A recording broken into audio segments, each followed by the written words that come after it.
तुला शिकवीन चांगलाच धडा या मालिकेच्या आजच्या भागात आपण पाहणार आहोत. जेव्हा अधिपती समोर चारुलता येते तेव्हा अधिपतीला खूप आनंद होतो. तो अक्षराला म्हणत असतो की मास्तरीनबाई, आईसाहेब आल्यात, ही गोष्ट तुम्ही आम्हाला का नाही सांगितली? आम्ही उगाच फॅक्टरीमध्ये काम करत बसलो. आणि मग तो भुवनेश्वरीकडे बघत म्हणतो की आईसाहेब, तुम्ही कधी आलात? खरंच तुम्हाला बघून मला खूप बरं वाटतंय. तर चारुलतासुद्धा रडतच अधिपतीच्या डोक्यावरून हात फिरवत म्हणते की बाळा, किती मोठा झालास रे तू. लहान होता तेव्हा बघितलं होतं मी तुला. आता तर अगदी आम्हाला आधार देऊ शकतो एवढा मोठा झालायस तू. आणि ते ऐकून अधिपतीला आश्चर्य वाटतं. तो म्हणत असतो की आईसाहेब, हे काय बोलताय तुम्ही? आणि असं का बोलताय? तुम्ही तर अगदी बदलल्यासारख्याच वाटतंय. आणि मला सांगा, तुमचे दागिने कुठे आहेत? कपाळावरचं ठसठशीत कुंकू कुठे आहे? तुमचा तर वेशच बदललाय. आणि ते ऐकून चारोहास सर त्याला सांगतात की अधिपती, ती अशीच बोलणार, अशीच दिसणार, कारण ती भुवनेश्वरी नाही आहे, ती तुझी खरी आई चारुलता आहे. पण अधिपती रागातच म्हणत असतो की तुम्ही उगाच काहीतरी बोलू नका, गप्प बसा, नाहीतर पुन्हा आपली भांडणं होतील. पण त्यावेळी अक्षरामध्ये पडत म्हणते की तुम्ही एकदा बाबांचं ऐकून घ्या, ते काय म्हणतायत ते समजून घ्या. त्या खरंच तुमच्या जन्मदात्या आई चारुलता आहेत. आणि ते ऐकून अधिपतीला धक्का बसतो. तर दुसरीकडे अक्षराचे आई बाबा चारुलता मॅडम परत कशा काय आल्या असतील याच विषयी बोलत असतात. आई म्हणत असते की मला खरंच आश्चर्य वाटते, त्या इतके दिवस कुठे राहिल्या असतील, कशा राहिल्या असतील? स्वतःच्या कुटुंबापासून एवढे दिवस लांब राहणं सोपं आहे का? तर बाबा म्हणत असतात की अगदी खरं आहे. आणि खरंच ना, देवाचे आभार मानायला हवेत की त्या योगायोगाने पुन्हा कोल्हापूरमध्ये आल्या आणि आपल्या अक्षूला भेटल्या. तर आई म्हणत असते की अगदी खरं आहे. मला तर असं वाटते की आपली अक्षरा या दिवसासाठी त्या घरात गेली. आणि त्यावर बाबा म्हणतात की अगदी खरं बोललीस तू. देवाचा आपल्या अक्षूवर आशीर्वाद आहे. तिच्याचमुळे घरं जोडली जातात, माणसांची मनं जोडली जातात. आणि मग ते दोघेजण आता अक्षरा, अधिपती, चारुहास आणि चारुलता आनंदात राहावे म्हणून देवाकडे प्रार्थना करतात. तर दुसरीकडे दुर्गी आणि चंचीसुद्धा चारुलताबद्दलच बोलत असतात. चंची म्हणत असते की मी आत्ताच अधिपतींचं बोलणं ऐकून आले, त्यांना तर असं वाटते की ती बाई म्हणजे त्यांच्या आईसाहेबच आहे. तर दुर्गी म्हणत असते, अगं मग आपल्याला सुद्धा आधी तसंच वाटलं होतं ना, पण जेव्हा त्या बाईने तोंड उघडलं तेव्हा कळलं की ही आपली ताई नाही आहे, कारण आपली ताई असं शुद्ध बोलूच शकत नाही. तर चंची म्हणत असते, पण आता पुढे काय होईल? जेव्हा अधिपतींना कळेल की ही त्यांची जन्मदाती चारुलता आहे, तेव्हा ते काय करतील? तर दुर्गी म्हणत असते की इथे बोलत बसण्यापेक्षा आपण बाहेरच जाऊन बघू. आणि त्या दोघीजणी लगेच बाहेर जातात. तर इकडे चारुलता आनंदाने अधिपतीकडे बघत असते. चारुहास सर त्याला सांगत असतात की हो अधिपती, मी खरं सांगतोय, ही चारुलता आहे, हिने तुला जन्म दिलाय, ही आहे तुझी खरी आई. आता तुला कळेल की खऱ्या आईचं खरं प्रेम कसं असतं ते. मात्र अधिपती काही या गोष्टीवर विश्वास ठेवायला तयारच होत नसतो. तो म्हणत असतो की आईसाहेब, तुम्ही प्लीज आमची थट्टा मस्करी करू नका. आम्हाला माहिती आहे की तुम्हीच आमच्या आईसाहेब आहात, मग तुम्ही असं सोंग का घेतलंय? खरंच आमचं काही चुकलं आहे का? जर काही चुकलं असेल तर हवं तर आम्हाला ओरडा, आम्हाला मारा, पण आमची अशी मस्करी करू नका. आणि तितक्यात दुर्गी, चंची आणि आजीसुद्धा त्या ठिकाणी येतात. दुर्गी लगेच बोलायला सुरुवात करते की बघितलं ना अधिपती, आता आम्हालासुद्धा आधी असंच वाटलं होतं की ही आमची ताई आहे, पण ही दुसरीच कोणीतरी बाई आहे. तर अधिपती म्हणतो की हे शक्यच नाही.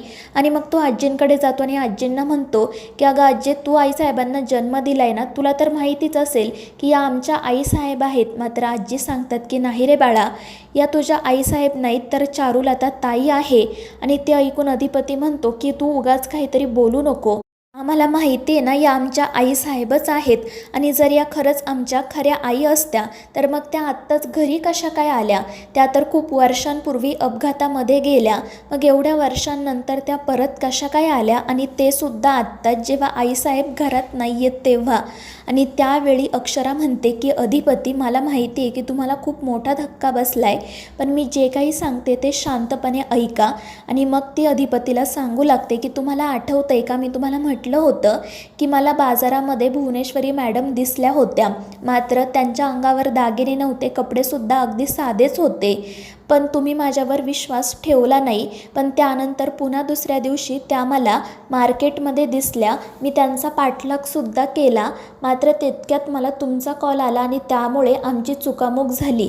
मात्र त्यानंतर पुन्हा एकदा आमची भेट झाली आणि तेव्हा मी यांच्यासोबत जाऊन बोलले. मला तर असं वाटत होतं की या भुवनेश्वरी मॅडमच आहेत, पण यांनी मला सांगितलं की नाही, त्या भुवनेश्वरी मॅडम नाही तर चारुलता आहे.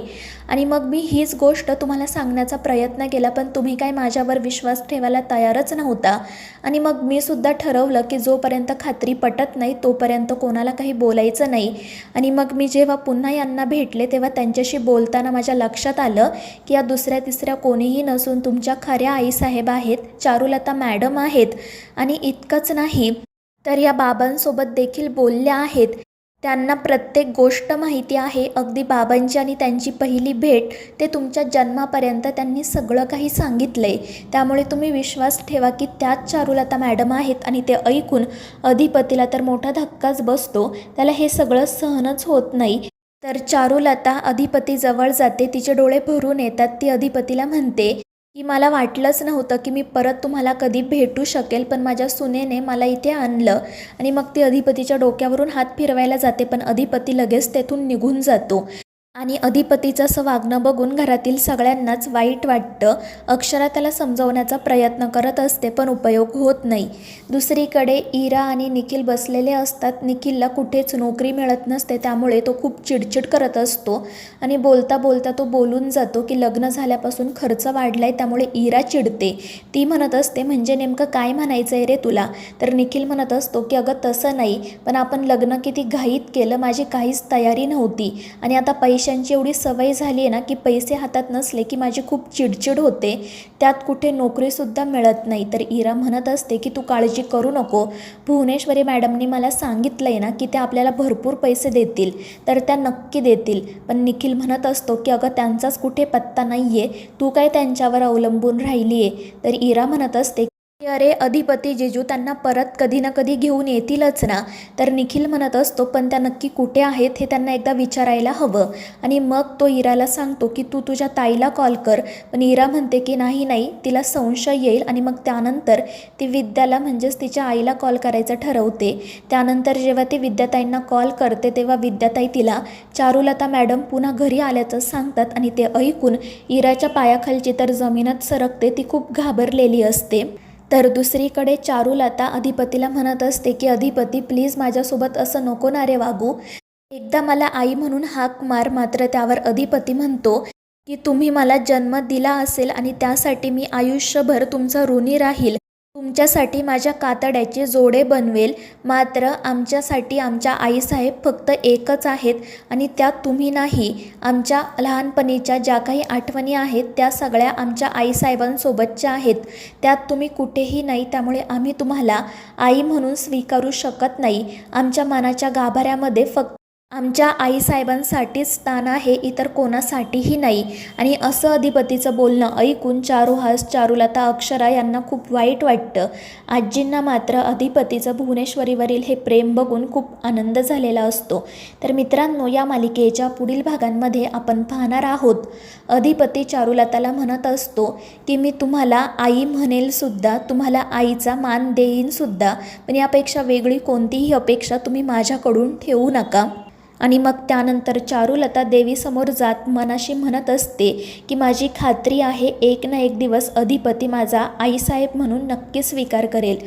तर मित्रांनो, या मालिकेच्या पुढील भागांच्या अपडेट्ससाठी आपल्या चॅनेलला सबस्क्राईब करा.